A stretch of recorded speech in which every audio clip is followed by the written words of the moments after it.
Hello, hello, hello, and welcome back to the IBS Freedom Podcast. Ladies, where you at? I don't know where I was going with that. Every man is like, what about me? Sorry, dudes, you're not in this convo. I mean, you could be if talking about periods and estrogen is your thing.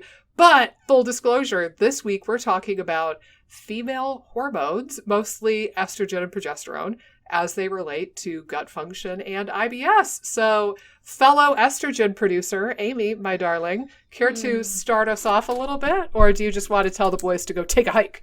Oh, no. Oh, well, they're welcome. Most of the time, men are around women, so they should probably learn a little bit about their hormones. That's right. I think. So, please, men, stay, listen.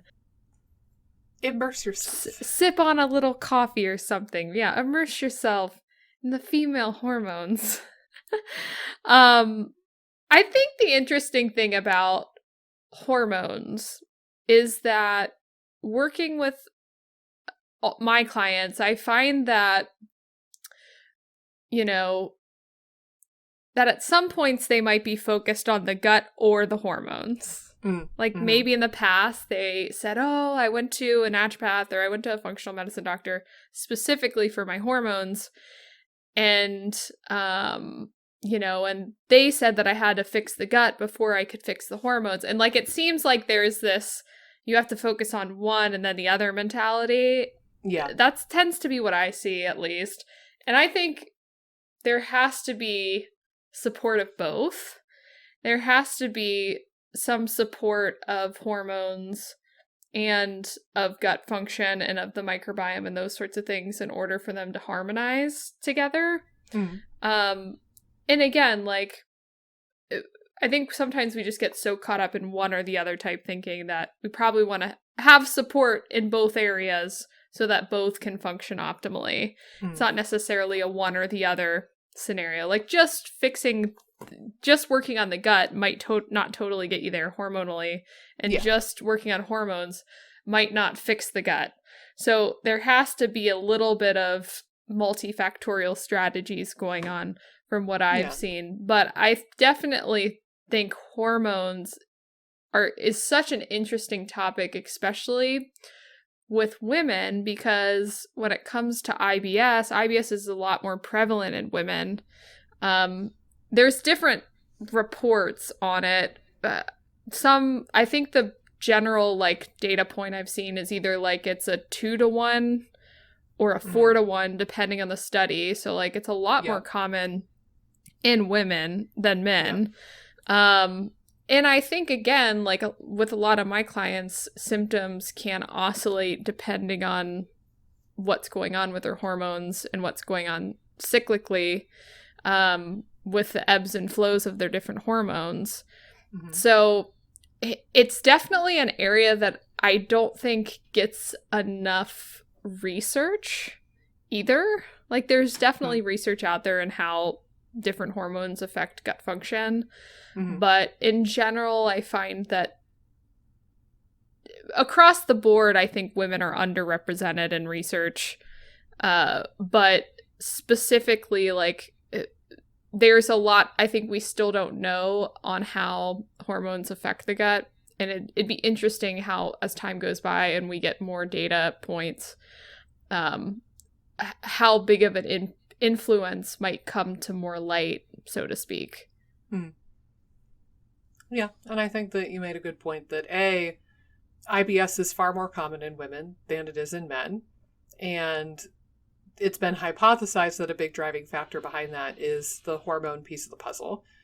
And I think I want to preface the conversation with this is that the cool thing about hormones and the complicated thing about hormones is that they affect every single tissue and every single cell in the entire body.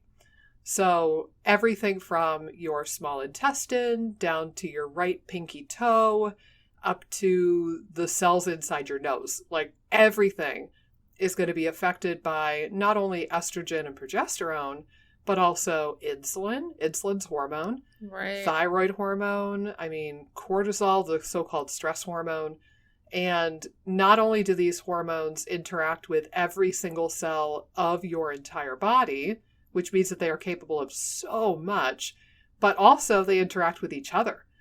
And one hormone will influence the activity of another hormone. And we're going to try to have as clear and linear of a conversation as possible so that we don't make this too obtuse and confusing. Right. But really, like, we can't just say estrogen does X, Y, and Z, and it does not do A. And progesterone does, Q, R, and S. Like, it doesn't really work that way because estrogen and progesterone influence each other. They both influence thyroid hormone. They both influence cortisol. Like, there's so many effects. It's this really tangled, complicated spider web when you really get down to it. But we'll try to keep it as, like, linear as we can, because it's easier to understand the hormones and, frankly, care about them and take action if we can give you more of, like, this hormone does this hormone does this, these are the symptoms of this kind of a conversation. Yeah, there's just a huge cascade of different effects with hormones and that they're all interacting, and I totally agree with that. And I think, again, like things like cortisol, thyroid hormones, insulin, like they're all sending signals out, and they're all reading each other's signals, and I think you're dead on. And I find that a lot, there's sometimes hormonal patterns that are more common to, like, I think, again, like some of the more stressed out patterns, like where cortisol is dysregulated, can certainly affect sex hormones in major ways. So you're dead on. I think, again, it is a little bit of a complex web to start going down, and I think we can kind of keep it as what's the word I'm looking for? As digestible as possible. Oh my gosh, Nikki, look at you. I did it. Whoa. I did it. You are just crushing life today. I know it. Me and my rainbow tie-dye hoodie. What can I say? Well, so I guess to start us off then, so acknowledging that all hormones influence other hormones, and shit can get real weird real quick when we talk about this. And also acknowledging that particularly the sex hormones, estrogen and progesterone and testosterone, seem to influence gut physiology and things like motility and pain sensitivity. I think we could open the door with just saying, have you noticed any distinct patterns with your clients? Because I definitely have with my patients, in the sense that with women who have IBS or SIBO, I notice a lot of them will feel an uptick in symptoms, whether that be bloating or constipation or diarrhea. A lot of them will get exacerbated symptoms towards the very end of their cycle, like the last 3 to 5 days prior to their period. And then during menstruation, usually there's an uptick in symptoms. And then some women seem to get a bit of an uptick around ovulation. So you have like this week and a half window on either side of ovulation where you'll feel reasonably good. And then pre-menstrually and during your menstrual cycle, it's usually when the shit's kind of hitting the fan. But have you noticed something similar with your clients? Yeah, definitely I've noticed a pretty similar pattern. And I also think it's like, I've had a few clients too, and this is random as well, and I think, again, probably has something to do with estrogen, but when women have gotten pregnant, and again, they don't have that cycle anymore where they're getting a rise in estrogen, progesterone really increases, that symptoms get way better. I don't know if you've had that. I've had that with 2 clients in particular, where they say pregnancy has resolved a lot of their symptoms. That can happen with autoimmunity too. Because the changes in the hormones influence the immune system, and then it influences the autoimmunity. Yeah, I think, again, with progesterone rising, being anti-inflammatory, probably having a role in intestinal permeability, not having as much estrogen could be at play too. Like if estrogen's driving more histamine or, some of these other processes. So, yeah, it's fascinating how hormonal shifts could make big changes like that. But yeah, I definitely see those cyclical changes. I also will say that I see a lot of people, you know, who are entering menopause. Their symptoms like coming out of like left field or getting a lot worse. Yeah. I see that is common. And then I would say also, and this might be for a number of reasons, so I don't think this is solely hormone, like sex hormone related, but I've heard from a lot of women, you know, after I had my second child, everything like hit the fan. Or, you know, after this pregnancy, I was never the same. Like, I've heard that a lot from a lot of different clients. And like I said, there's a lot of conflicting variables there with probably lack of sleep, just the stress of having and raising a new baby.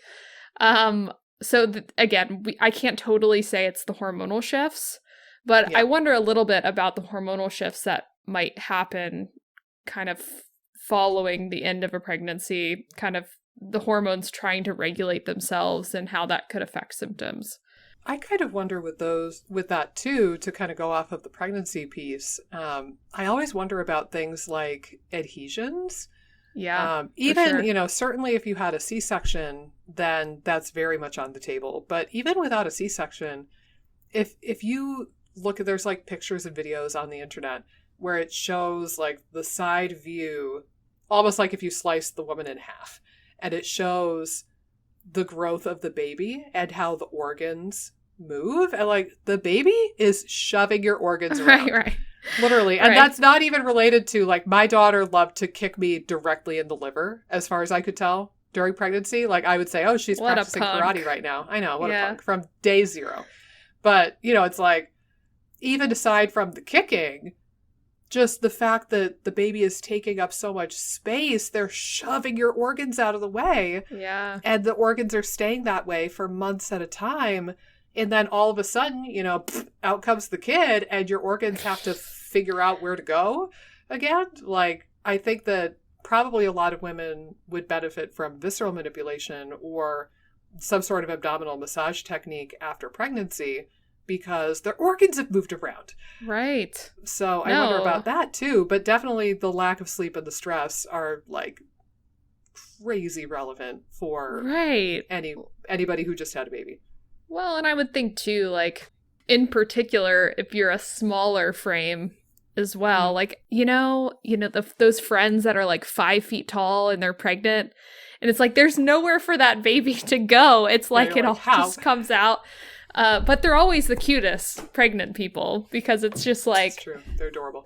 Yeah, but... It's like a snake that swallowed a basketball. Right. So, yeah, I think you're right on. There's probably a number of people that could use visceral manipulation, even if they haven't had a cesarean. But, you know, cesareans I think are becoming a lot more common lately. I think, if I remember right, because my sister, she had a cesarean, and I think it's like 1 in 3. We were looking it up. About right. 1 in 3 pregnancies is a cesarean, which just seems like super high. And maybe I'm just like disoriented because my mom had all vaginal. That's what my sister was saying too when she had the kid. She was like, I never thought I'd have a C-section. Like, it wasn't even like a part of my birth plan, you know?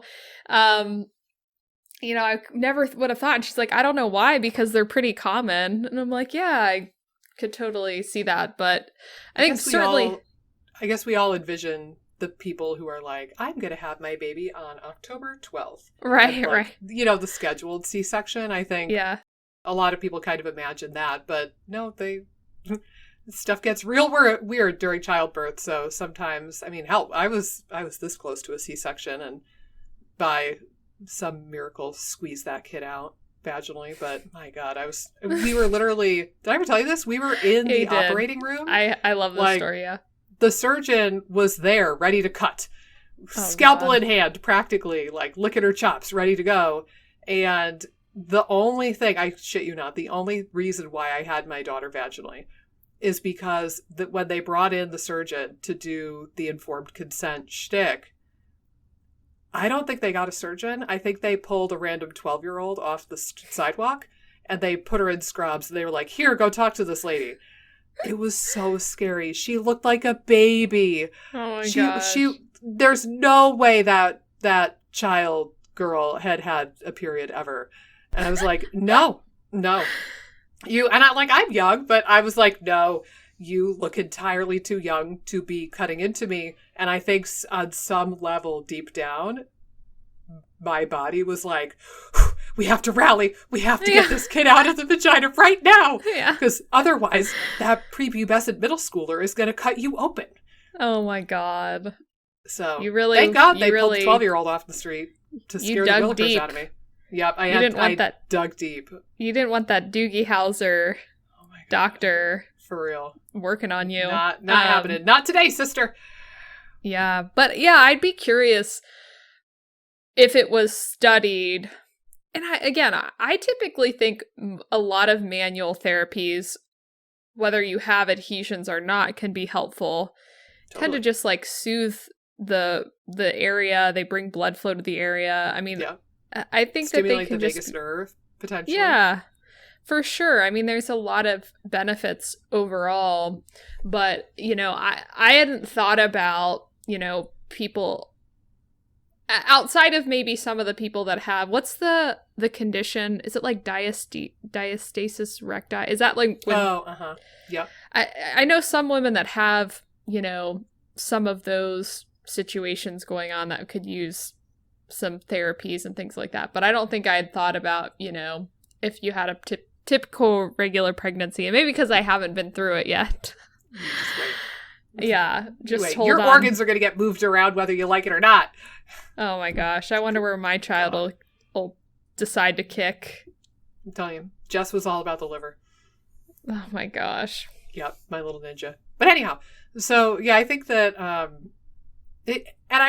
want to backpedal one step before we continue the conversation, because maybe this is a good kind of lens, simplified though it may be. This might be a good lens for people to think about the hormone thing.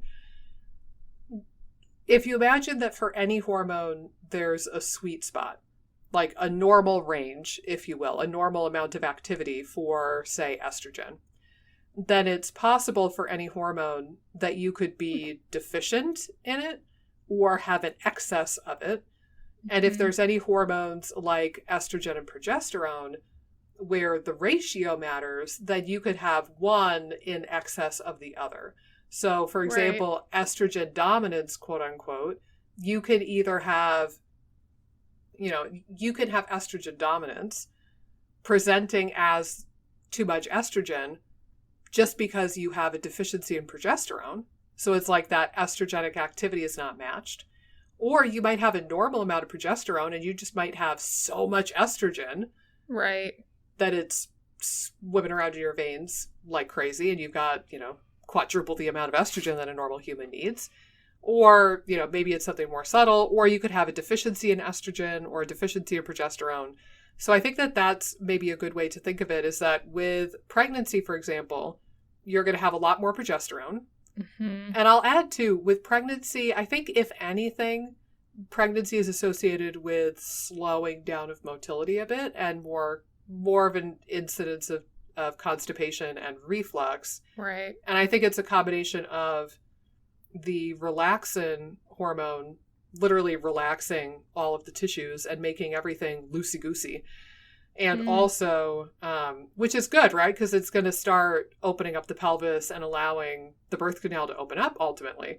But everything's kind of getting loosey-goosey from the relaxin, and motility is probably going to slow down at least a bit because of the progesterone, which is really high compared to estrogen.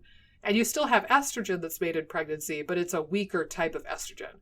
So relatively speaking, you get more progesterone in pregnancy, but maybe seeing it through that lens will help. And similarly, there are symptoms and medical conditions that are associated with a relative lack of estrogen or a relative overabundance of estrogen, again, perhaps relative to progesterone. So we can kind of think of it through that. And if you imagine the female hormonal cycle, if you imagine like, and normally I would draw this out for people, so you'll have to just bear with me here. This is like the visual learner trying to explain something in a non-visual format, so brace yourself.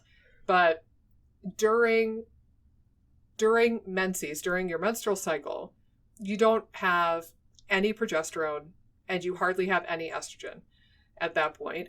But you do have follicle stimulating hormone, FSH. It's not made in the ovaries, that's made in the pituitary, but you have this pituitary hormone stimulating the follicle. And then eventually, maybe at the tail end of your period, you'll start to get estrogen finally climbing back up. And then that's going to peter out a little bit. And that dip triggers another pituitary hormone, luteinizing hormone, to be released just for a day. And that's the hormone that triggers ovulation. And then you go, pachoo, down the tube goes the egg. Yes, the sound effect was important. Then after ovulation, now you get another surge of estrogen and you get progesterone coming onto the scene. You have that nice solid peak of both of those hormones. Hopefully their activity is relatively matched through the second half of your cycle.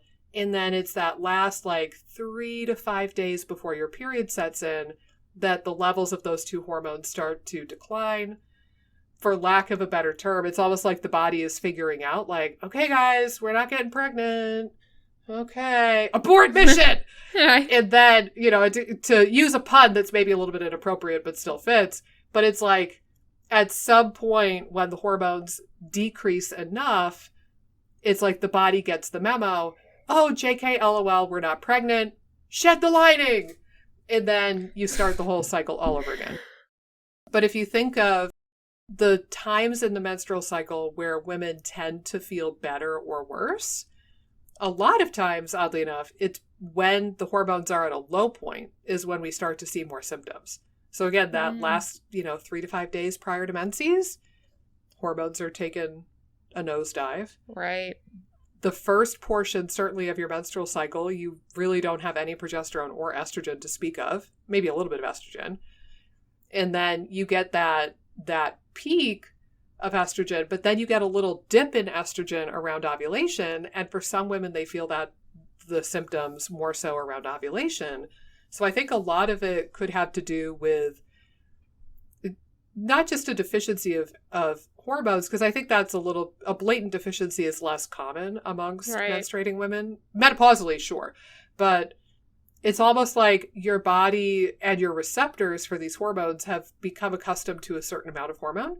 And if you dip really low comparatively at one point of your cycle, it's almost like the receptors are kind of shell-shocked. And they're like, whoa, where'd the hormone go? And then you get some of these effects. But that's at least what I've kind of wrapped my head around. And I think it's probably because both estrogen and progesterone play a role in healing the gut lining. So if you have any sort of leaky gut, they're going to help repair the gut lining, the epithelial barrier. They also promote motility, particularly estrogen.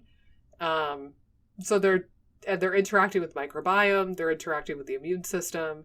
So it's probably there's going to be some degree of protective effect or anti-inflammatory effect if you're in that sweet spot for hormones. But then similarly, if you have too much, it's too much of a good thing. And then estrogen dominance or overrepresentation of estrogen is associated with IBS in its own kind of right also. But do you want to weigh in on the relative, the low end of the spectrum and the deficiency side of things, maybe to start with? Yeah, well, and I think, are you talking about with estrogen? I think more so with estrogen at the moment, yeah. Well, I think, one thing I want to point out just in general that I see a lot, and again, everyone thinks I'm beating it. Everyone's probably like, Amy and Nikki beat this dead horse. But, with getting enough calories in, our sex hormones are very sensitive to nutritional status because our bodies don't want you to have a baby. It's the most metabolically expensive thing that humans do, is produce a baby. It's a tiny parasite, to be clear. Yes, exactly. So, you know, the body is like, you know, checking around to be like, okay, does she have enough short-term fuel to have a baby? And it will get signals from insulin for that. Like if your insulin levels, your insulin signaling is not robust enough, it can affect sex hormones. And then it also, your body will also look towards fat as well, like body fat, and it'll say, oh, do I have enough body fat? That's long-term stores. So it's your body basically reads the situation of, do I have enough short-term fuel and enough long-term fuel to be able to make and take care of a child? And I think a lot of times when there's, you know, low levels of some of these sex hormones and potentially period irregularity, like amenorrhea, like if it's you miss a lot of different cycles, if you're kind of like, yeah, I don't know, you miss some, but not, but you're kind of on and off. If you don't have a regular cycle, I just wanted to point out that, you know, it certainly could be nutritional related. That's the number one thing I look for when I have clients that have amenorrhea. And I think it has a lot to do with the body just understanding resources aren't there. Yeah. And we need to wait for resources to become available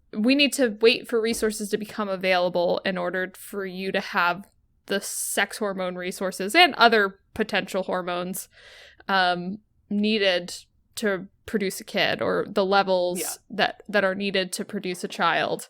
And I know that, again, we all don't want children.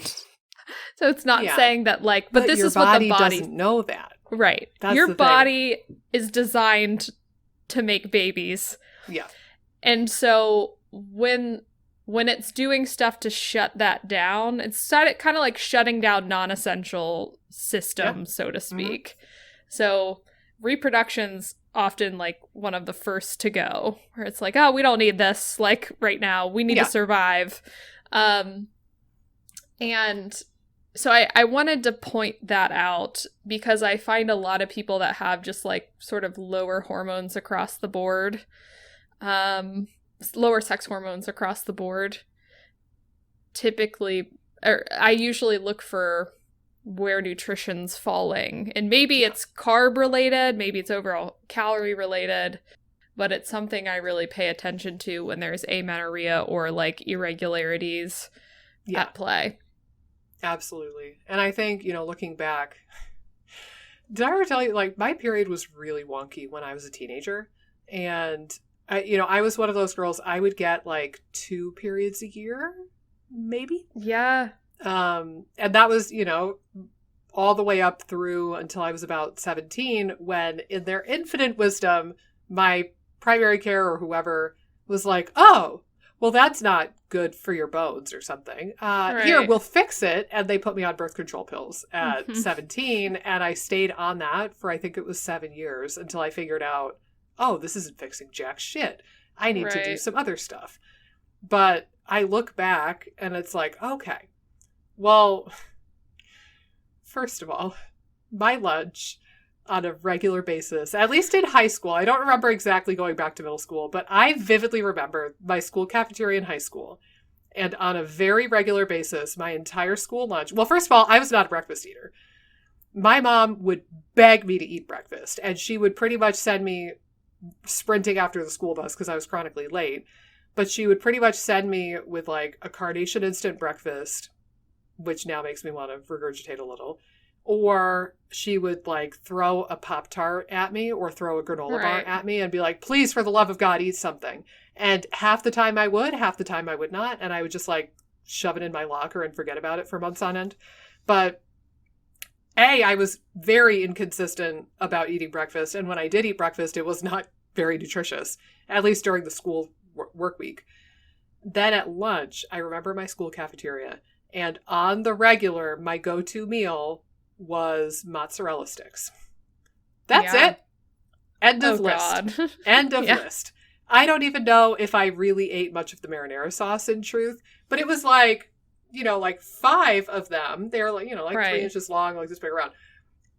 And it was amazing and delicious. I would so eat those again if I could. But I ate that like every day of my life practically for years. And then maybe every now and then I mixed it up and had like the shitty school pizza or something. But minimum 4 days a week, I was eating only 4 or 5 largish sized mozzarella sticks at lunch. And then we probably did fine at dinner, growing up. Like, I think we had our fair share of like boxed macaroni and cheese and McDonald's and that kind of shit. But we did eat some healthy stuff as well. But I look back and I'm like, oh, yeah, I wonder if I wasn't getting enough calorie needs met. And also I was a vegetarian too, so I was probably hella deficient in a bunch of stuff. And just like my eating habits were all squirrely. And I look back and I think that it was probably largely nutritionally related. And, I like drank soda and I had a couple extra pounds on me. So, I wonder how much was like a little bit of low-lying insulin resistance, crappy, irregular eating habits, lack of nutrition, lack of calories, lack of, vitamins and minerals and nutrients. But I was a really good example of that looking back. And again, conventional medicine, their answer is, oh, birth control pill. Boom. Right. We fixed it. Yay. And it wasn't until I started learning functional medicine that I realized, oh, this didn't fix anything. Crap. Yeah. Yeah. Well, it's so interesting because I was sort of the same scenario in a way. I think for me, I had a lot of amenorrhea in high school due to just the level of sports that I did. Mm-hmm. Like, playing 2 hours of like high intensity basketball or running cross country, these are things that burned so many calories. Like, unless you're paying close attention to what you're eating, which again, most girls don't. Are purposefully like monitoring calories. But I think there's something called the female athlete triad. Yep. And amenorrhea is a part of that triad. And it's something I would love to get into more with some of the with teenage girls on like how to eat properly. Because especially for the level of activity that they're doing, because I do think it would help performance. And if you have, I think that it can affect hormones down the line. Like when your hormones are developing and things are off, it could certainly affect your long-term hormonal health. And so it's definitely something to pay attention to as you're younger. My sort of scenario would be like, I wouldn't have my period for like 4 or 5 months with cross-country season, like in that mix. And then I'd get it like in basketball at some point. And then softball was my spring sport. So like that was... You were busy. I was nonstop, and it was probably bad, like in terms of my health. Not that I like wasn't 1 out of healthy. 10 stars would not recommend. Right, but I definitely was run down because I'd play softball, like high school softball, pretty competitively, and then I'd also play basketball all through that period of time and in the summer. Like I never had a break, so to speak. So it was insane, and I always, it makes me a little nervous that, a lot of teens don't know how to eat for performance. And I think, again, in adulthood, a lot of people don't really know how to eat for performance.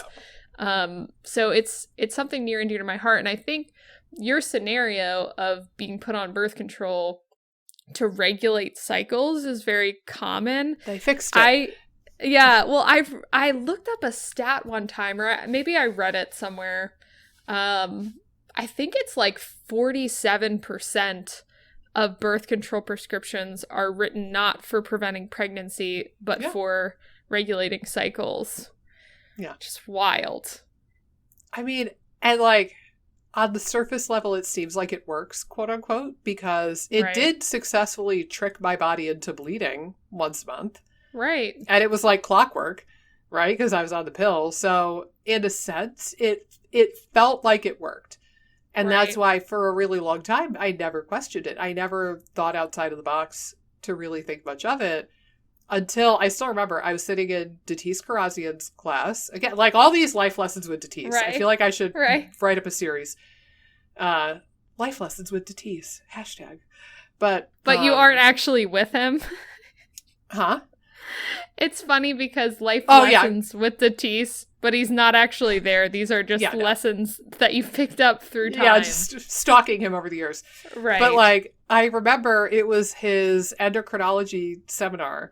And I remember like, you know, you're like, I've all set up at the seminar, and I've always been the person that I bring all my colored pens, all my colored sticky notes and highlighters. And I'm like, I like to make my notes really pretty when I go to seminars and classes and stuff. So I've like got my display of all my stuff, and I'm diligently taking notes and being a good student. And then he launches into this halfway between like a monologue and a rant, but he launches into this whole shtick about, yeah, you know, we've all seen those female patients, right, who have been put on birth control to regulate their periods, and they've been on birth control for like 8 years.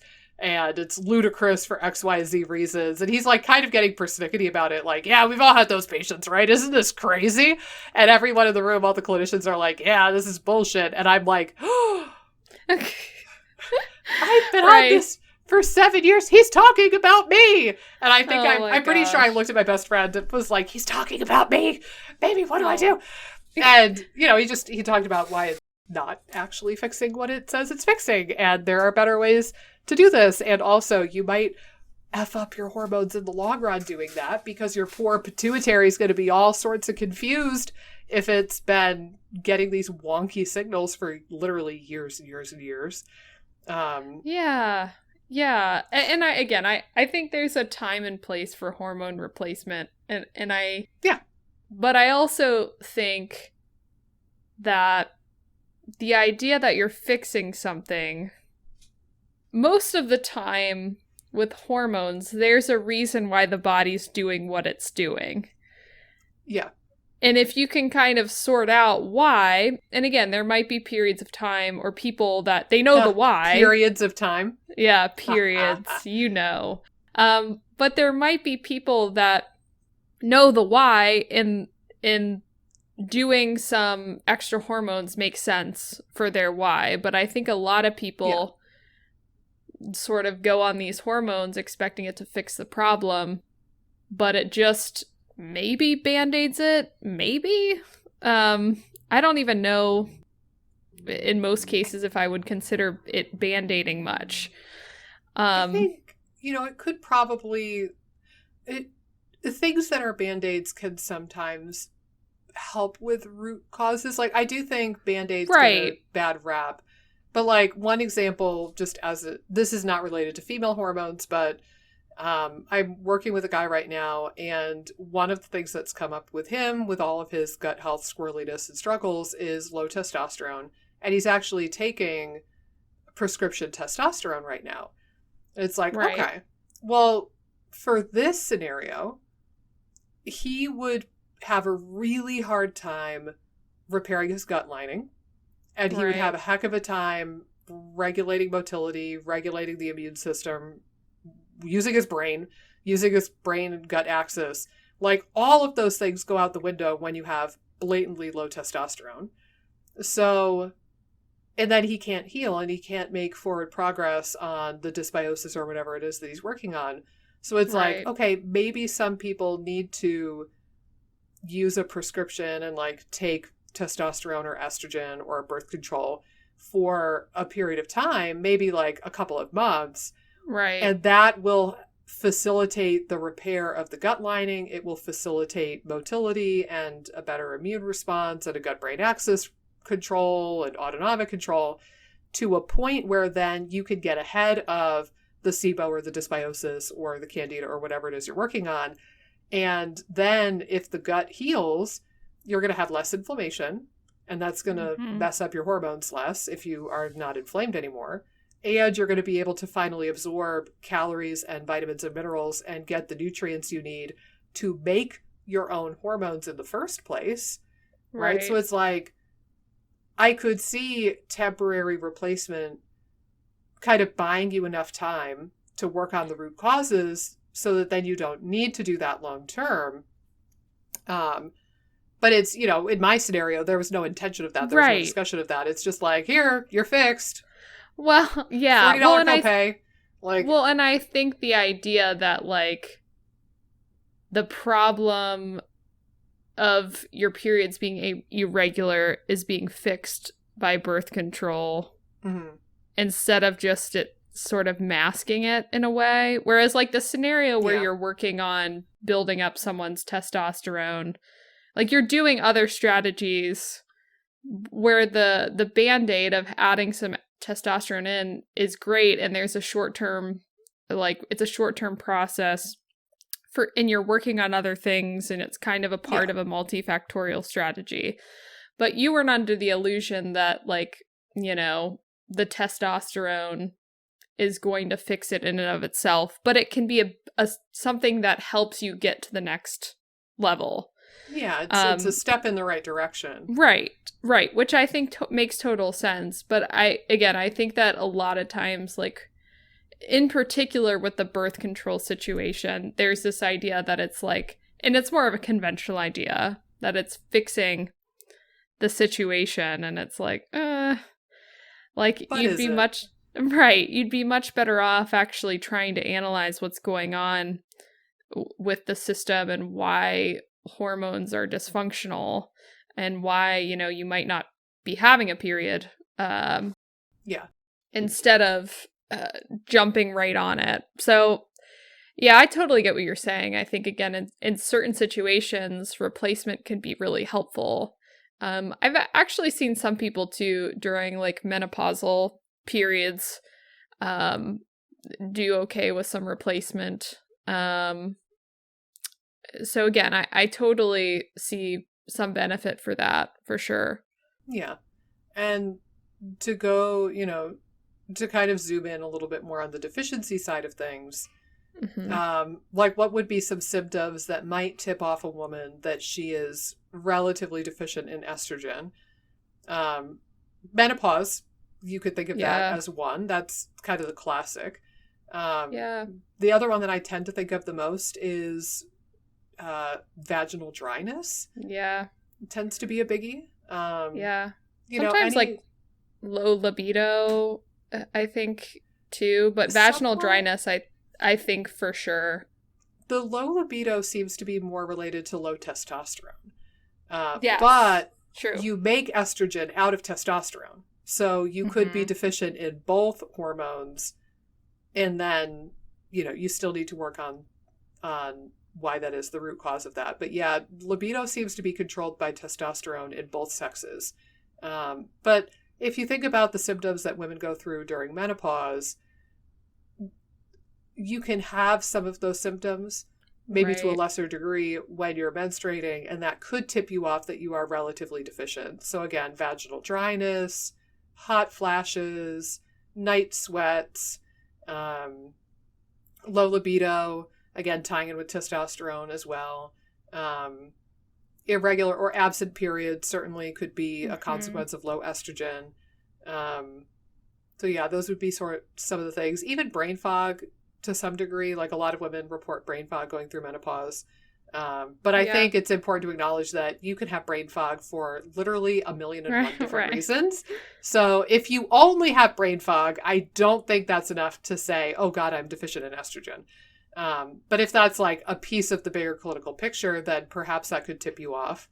But why don't we talk about the yin to the yang? What about estrogen excess, estrogen dominance, so to speak? Yeah. Well, what are some symptoms that might tip a lady off that she has excessive estrogen production or activity? Yeah. Well, I think mood changes can be a big one that I think are present. You know, I think that, you know, you could have more symptoms sort of prior to cycle, like more PMS related symptoms. Do you see that with your estrogen dominance? And you know what I think my theory is on that? Mm-hmm. So again, it's like, remember that you get these highs and lows in the hormones, progesterone and estrogen. And that point right before your period is a low point for hormone production. Well, if you think about it, and if you're not on YouTube, you're missing the visual. But like, if you have, say, like, if your low point is here and your high point is here, then the body's like, oh, okay, we can deal with that. But if your low point is at the same level, but your high point is now off the charts high, the difference between those 2 points, the difference between the high and the low point is such a profound plummet that then I think the body probably becomes more agitated. And it's almost like going through withdrawal of the hormones, if you want to look at it that way. So that's my theory. I think yes, but I think it's because with estrogen dominance, it's like your body gets, and your receptors get so used to that sky high level of estrogen that then it's like, it really feels like it's crashing and burning to come back down to the no hormone baseline. It's much more shocking to the system to go through that ebb and flow process. Right. And I think I see like breast tenderness too with estrogen dominance. I would say fibrocystic breasts as well, or fibroids, like uterine fibroids. Those tend to be associated with estrogen dominance. Yeah. Yeah, which makes me wonder too. I, in high school, or maybe it was later high school, would get a little bit of those, like where I'd almost feel them. Mm-hmm. Like I could physically feel them. I'd be like, oh my God, like, do I have a lump? You know, when you're like 19 trying to like figure out your body. And I remember vividly like going to the doctor and she'd be like, oh no, you're fine. You know, these are normal. Yeah. But I think, you know, sometimes there can be, I would say, stronger flow with estrogen dominance. It's not the only thing, but heavier, I would say. I don't know if I could wrap my head around stronger flow, what that would look like exactly. Okay. You knew what I was talking about. I'm picking up stronger flow. A rush of blood. That's right. A gushing. A geyser. Yes, a geyser.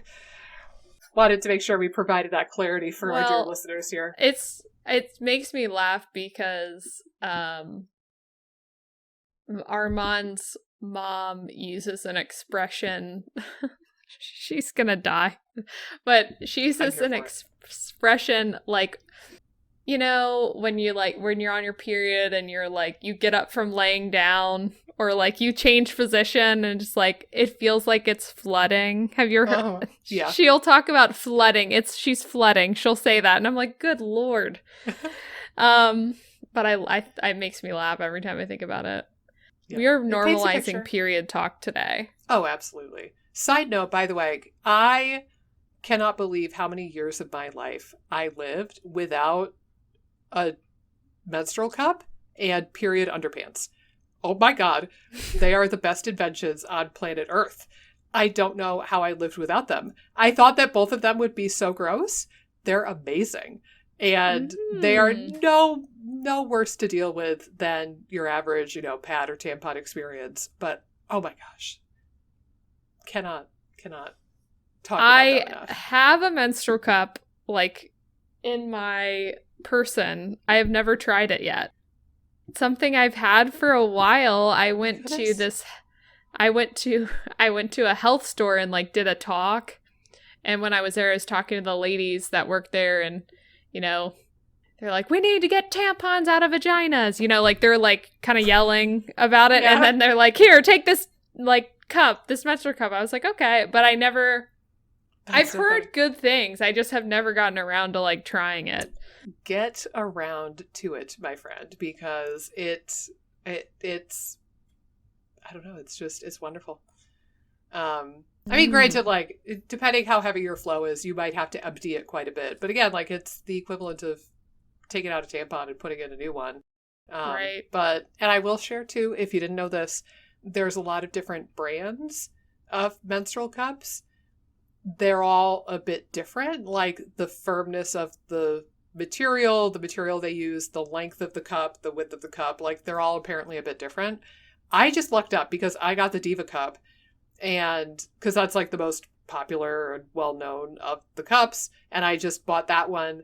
And apparently I read somewhere, because there was like an article a few years ago, and it was like comparison of the 18 most popular menstrual cups or whatever. You know, I found it on like Pinterest or something. And I had already been using my Diva cup for a while at that point, but I was like, yeah, I'm curious. Why the hell not? And I read, and it said that the Diva cup is a bit, I think like the silicone is a bit firmer, and the cup itself is a bit longer than some of the other brands. So it's more well suited for a muscular, long vagina. And I was like, well, okay. So now I know that about myself.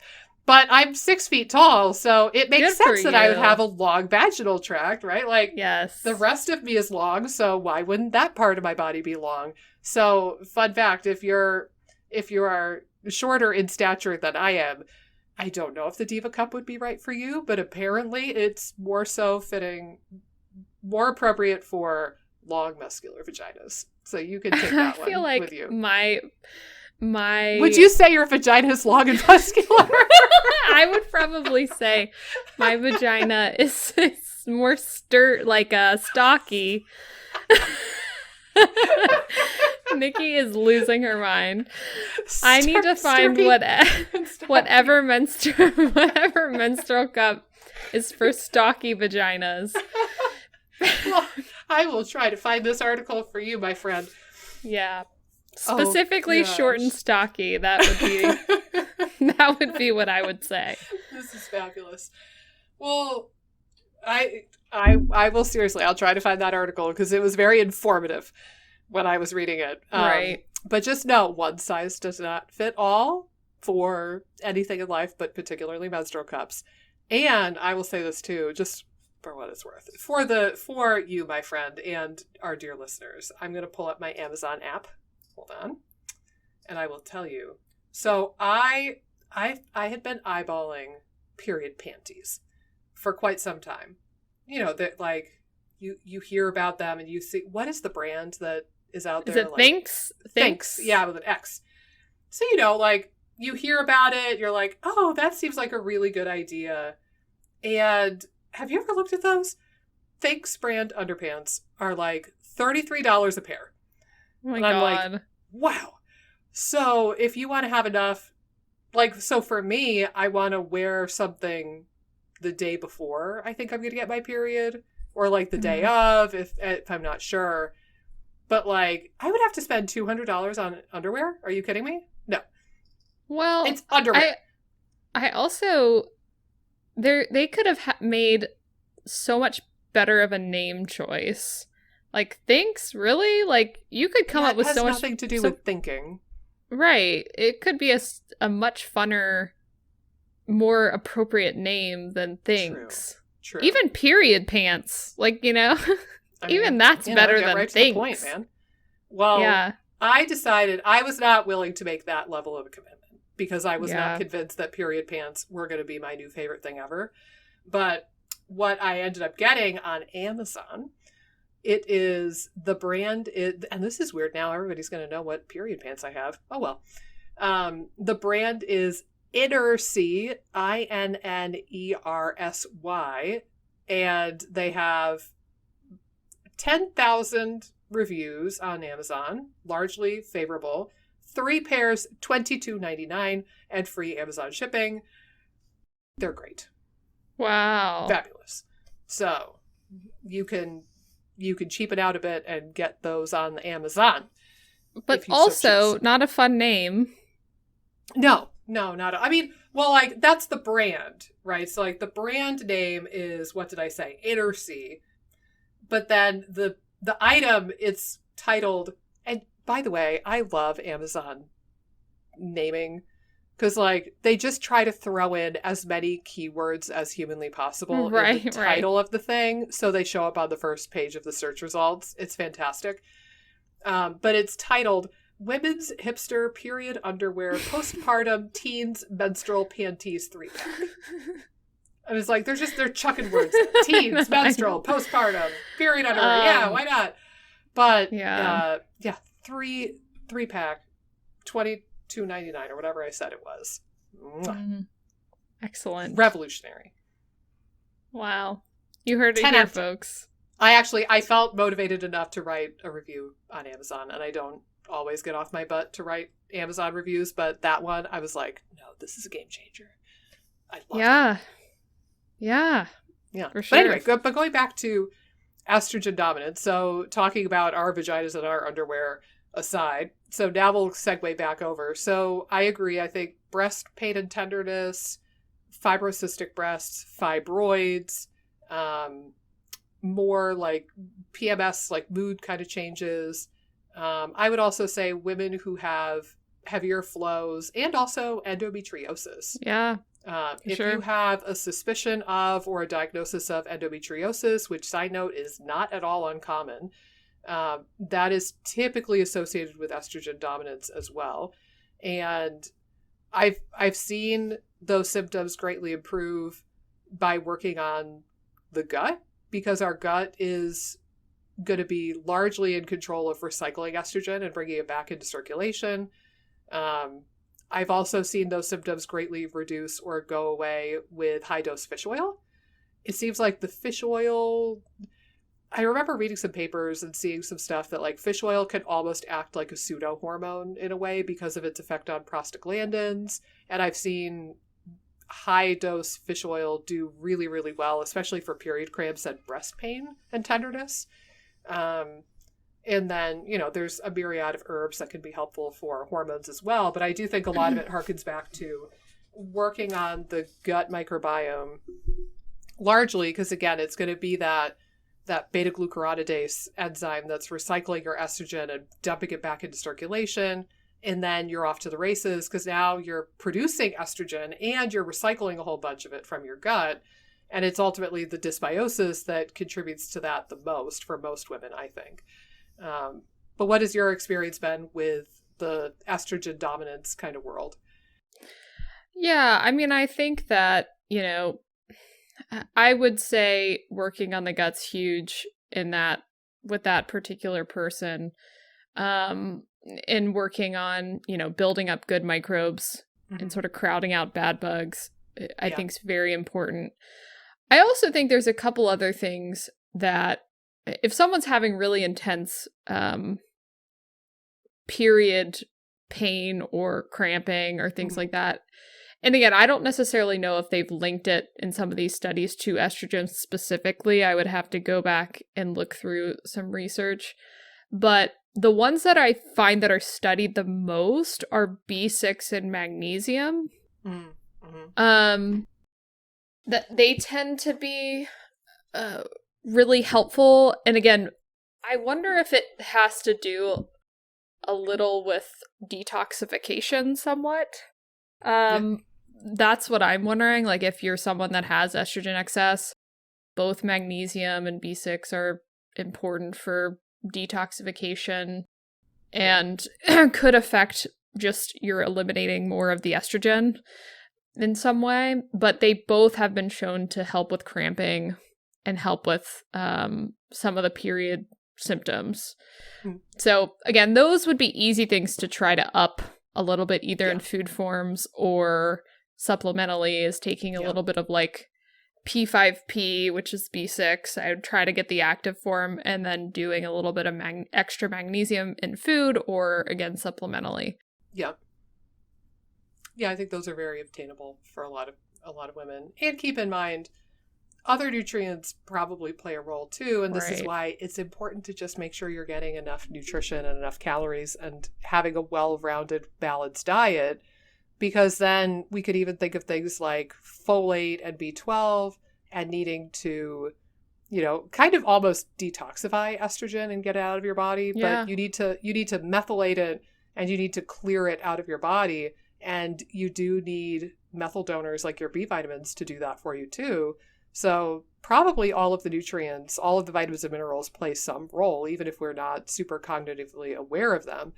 But yeah, I think the gut microbiome and nutrition play a huge role. And I would say too, I don't know about you, but I've had some women where, like, for example, we'll talk about iron and their ferritin is in the toilet, pun totally intended, or, you know, they're a little bit anemic and we're talking about how important that is for the gut. And I've had some women where we're supplementing them with iron and we're trying to boost iron in their diet, but it's like we can't get ahead of the game because they're physically losing so much blood because of the awful period stuff. So for those circumstances, you might want to do more direct hormone work and try to slow the flow a bit. So things like there's an herb called shepherd's purse that you could get as a tincture, and you could take that and that'll help slow down the flow and lessen the bleed quite a bit. Even things like black cohosh could have an effect, but really like getting more of an idea of what your hormones are up to, maybe get some testing done and understand, like, do I have a deficiency in progesterone? Do I have an excess, you know, in estrogen? Am I not methylating it? Like understanding where this is coming from, and then you can target it with herbs. But one really kind of quick and dirty thing that I've had a lot of women do, if they just have a heavy flow, but there's otherwise not a lot of hormonal stuff going on, and we just want to slow down the bleeding, shepherd's purse works remarkably well for those kind of circumstances. And how bad Think's name is, shepherd's purse makes up for it. Shepherd's purse is a very unique name, and I appreciate it. Yes. But yeah, I mean, makes you wonder who named it, right? Like, it must have been a shepherd, right, who carried this herb in their purse.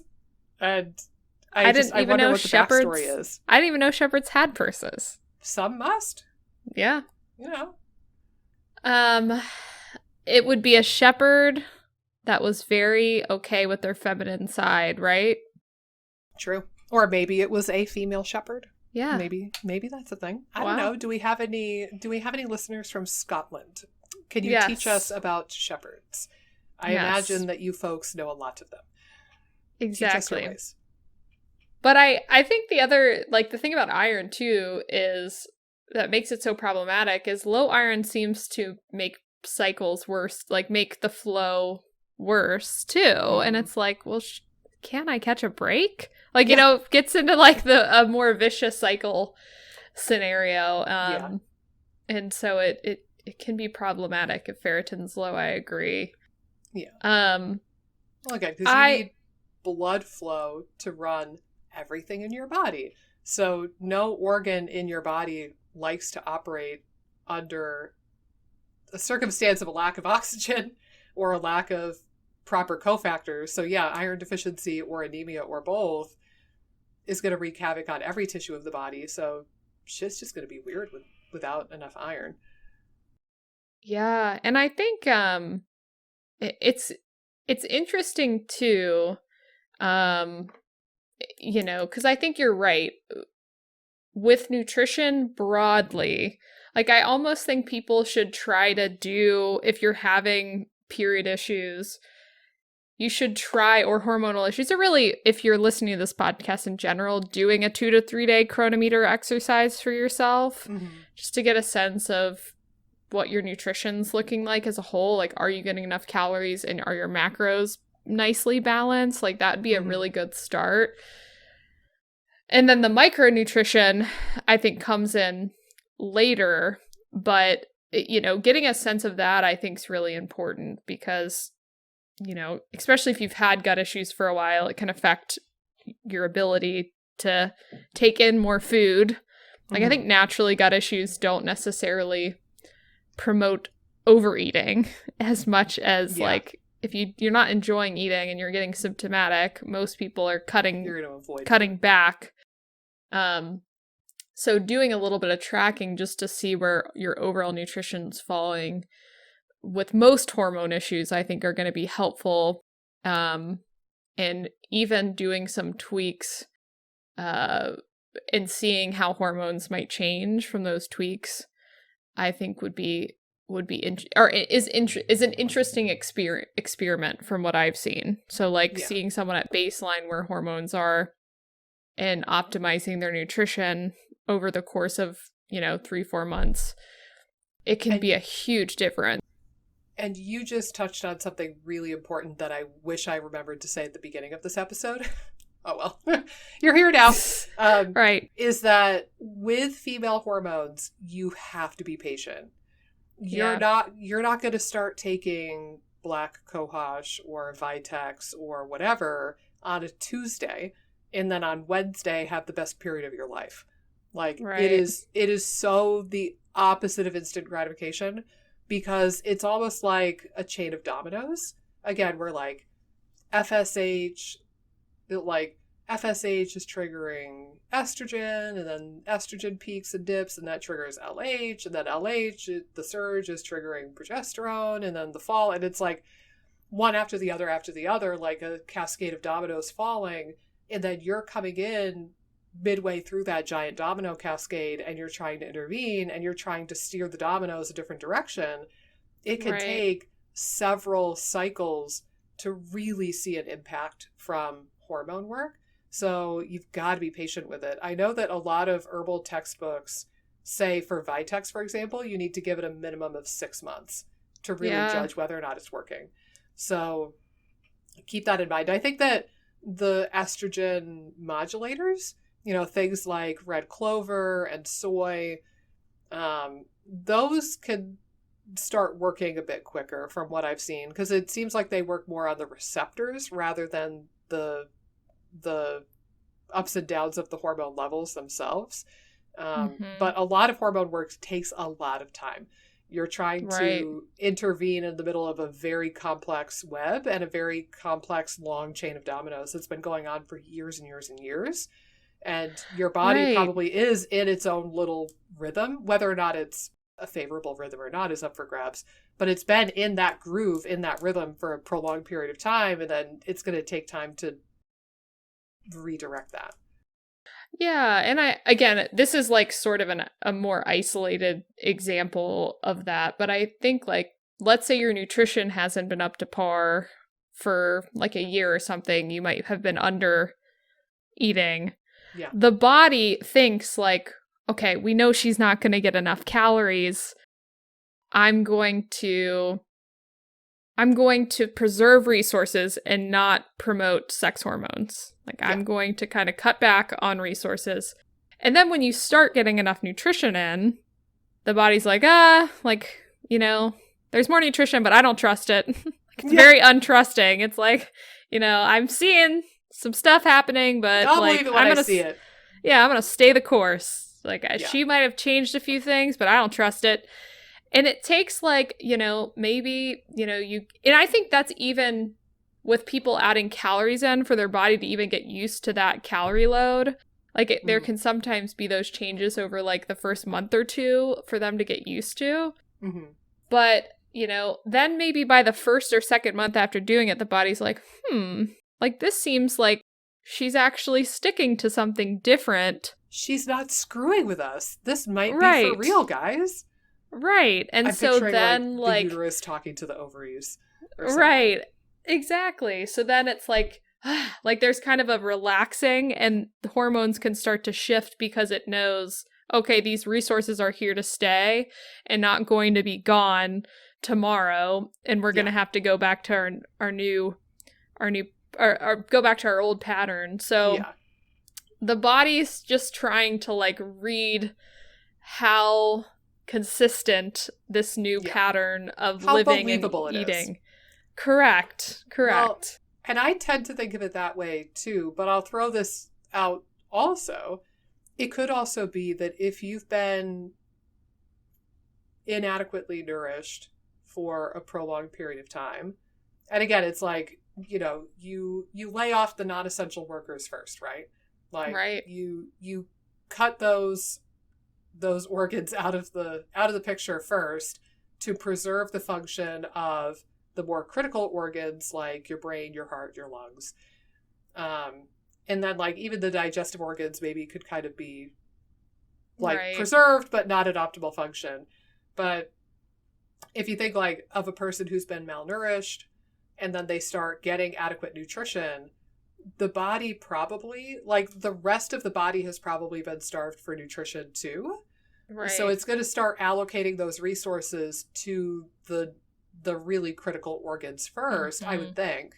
Like, oh, okay, well, we're going to take this nutrition and we're going to give it to the heart and the brain and the stomach and the liver. And we're going to make sure that all of the necessary organs are happy again. And then we'll bring back the unnecessary worker, aka, your ovaries. And then we'll start the hormone party again, for real. But it's like, if your department has been severely underfunded for 5 years, what are you going to do? Are you going to hire more employees? No, you're going to fund the projects that you're already working on, and you're going to fund the employees you already have first, and then you're going to hire, the temp workers back on or whatever it might be. Right. So, right. Might be some of that too. For sure. And I will say another thing to marinate on, which is very complex and beyond the scope of our podcast probably, but hormones interact with the immune system as well. And one thing I'll share, and you alluded to this earlier, is that higher levels of estrogen tend to be more associated with histamine overburden or histamine intolerance. So similarly, you might have a bit more likelihood to be estrogen dominant if you present with a lot of histamine intolerant symptoms, or if if you have been diagnosed with things like mast cell activation. I would certainly think about that quite a bit more, because the higher estrogen begets higher histamine, and then higher histamine begets higher estrogen, and they kind of feed into each other in a squirrely way. And estrogen facilitates mast cell degranulation versus progesterone, which seems to have the opposite action. Progesterone seems to be more of a mast cell stabilizer, if anything, and then testosterone seems to have a neutral effect, not much effect on mast cells. So again, like going back, you can have what we would call estrogen dominance, quote unquote, because you have too much estrogen, or you could just be relatively deficient in progesterone and you don't have that progesterone activity to match the estrogenic activity. And then estrogen is just going around unchecked, degranulating your mast cells and getting all squirrely on you. Yeah. Such a good point. Yeah. And there's, I don't know. I can't really speak to the rest of the immune system, like T cells and B cells and macrophages and such. So I really don't know much beyond that as far as like what these hormones do to the immune system. I'm sure, again, because they're hormones, I'm sure that these hormones affect every type of immune cell. Right. But the one that comes to mind and is especially relevant for IBS is the mast cell piece of it. Right. Yeah. Good point. Yeah. I'm trying to think if there's two other things that I'll just lightly touch on, and I'm by no means not an expert, but the sex hormones also seem to regulate or influence the activity of the parasympathetic nervous system. So things like the vagus nerve and the parasympathetics versus the sympathetics. So, if you want to have good vagal tone and make things like enzymes and stomach acid, and you want to have good motility, these hormones seem to influence the activity of the autonomic nervous system and stress chemistry. And that's like a whole other rabbit hole to go down, but there seems to be an influence on both cortisol and corticotropin releasing hormone, which is the hormone that triggers the release of cortisol. So again, it's like stress can impact hormones, but then the hormones can also affect stress chemistry and things like pain perception and visceral sensitivity, which is a pretty big deal for IBS. So keep that in mind too. I think, it's not to say that fixing your hormones will mean that you feel no stress and you're like living the good life, fancy free, not a drop of cortisol in my body. But it can make the stress chemistry roller coaster suck a lot less if you don't have that compounding variable of the wacko sex hormones on top of any stress that you might have. Right. So, and I'll say too, I've noticed in my adult life, when I'm particularly stressed, my cycle gets all wonky. Like usually it'll elongate. So it'll go from like a 28-day normal cycle out to like 32 or 34 days. And it gets elongated when I'm under more stress. And then like if I start reeling into stress and managing that more effectively, then my period will go right back to the normal 28-day kind of cycle. So yeah, that's similar to what it does with mine too. My cycle elongates when there's stress, and sometimes like weirdly, it's not necessarily like emotional, mental stress. It could be physical stress. So I know like it was weird because Armand built a gym like when COVID started. So I was doing a lot of like my own gym workouts, which were a lot like less intense than when I would go to my gym. Yeah. And like there's periods like the gym I go to has different like 12-week rotations of different types of movement. So like one particular example would be German volume training, which is like high reps, but lighter. So like it's a lot of rep, more like endurance type. Like it's still strength training, but it's a little bit more high rep. Yeah. And so it's just more, it was like more intense. And I feel like in those types of scenarios, if I'm not eating more, like if I'm not paying close attention, my cycle will get off. So like even myself, like sometimes if I'm not paying attention to like the intensity of the workouts I'm doing over, you know, a course of 12 weeks, that throws things off a little bit. If I'm not like adding an extra 200 or 300 calories in to help my body cope with the higher intensity workouts. So yeah, I mean, I definitely see it too. Bit with both physical and emotional mental stress. Yeah. So that's another dead horse that we beat on all the time. Get enough calories and be mindful of your mental health and your stress and how it's impacting your gut, because it can be affecting the gut directly and indirectly through things like hormones. Certainly. Yeah. Well, my dear, I'm running out of ideas. Do you have any other nuggets of wisdom to give to our dear listeners? Yeah. The only other thing I had listed, and I hadn't done much research on this, I was like Googling a couple things. And maybe this is like an area we could talk about in a little bit more detail at some point, would be how, you know, estrogen, when we sort of lose estrogen, it affects the bones. Or kind of as estrogen declines as we age and things like that, it affects bone health. What they're finding, they're doing a little bit more research on the microbiome in that, and there might be kind of some ways to help mitigate like bone loss. And it could be just, you know, widely there's anti-inflammatory effects with things like probiotics and such. But there's been some kind of interesting studies I've been looking through where they've pinpointed specific bugs and have tried to replace those, and it seems to help with bone loss. So again, just another, like if you're kind of in the menopausal phase or like estrogens are lower, you know, working on your microbiome. There's a couple different, if you like look up probiotics for bone health or like probiotics for menopause, you'll probably find them. I know there's some lactobacillus strains, but the one strain that they were looking at in the particular study I was talking about was a Prevotella strain, Prevotella histolytica. Is that, do you know what I'm talking about? That generally goes down.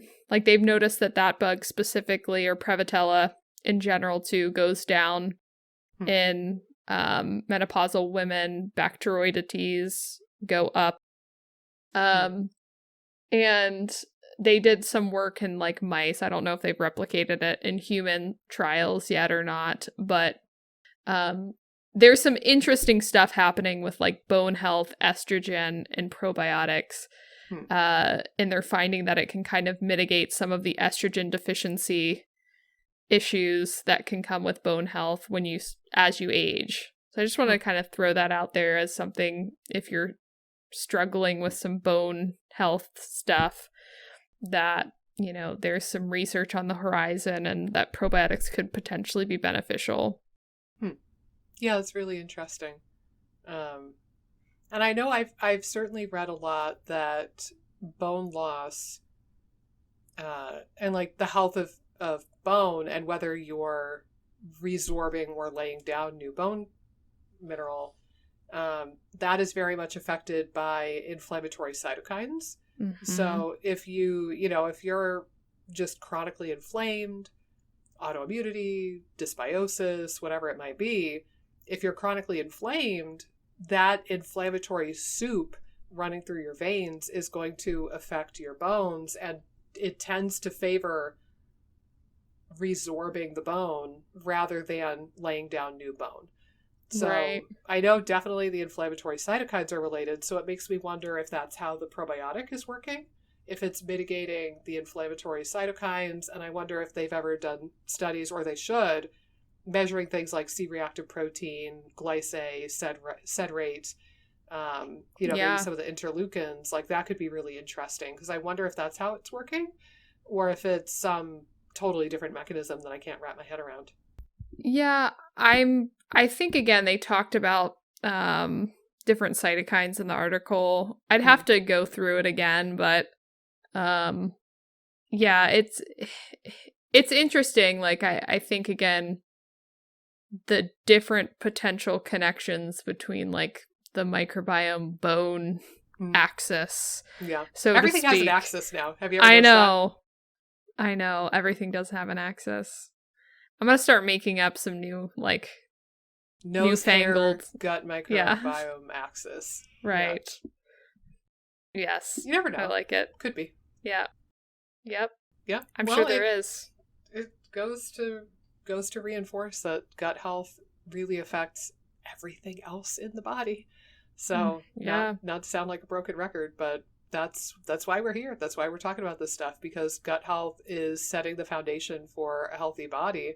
But you need to build a healthy body around your gut so that your gut isn't chronically stressed out and malnourished and freaking out trying to deal with all the squirreliness around it. So it's very much a two-way street. Right.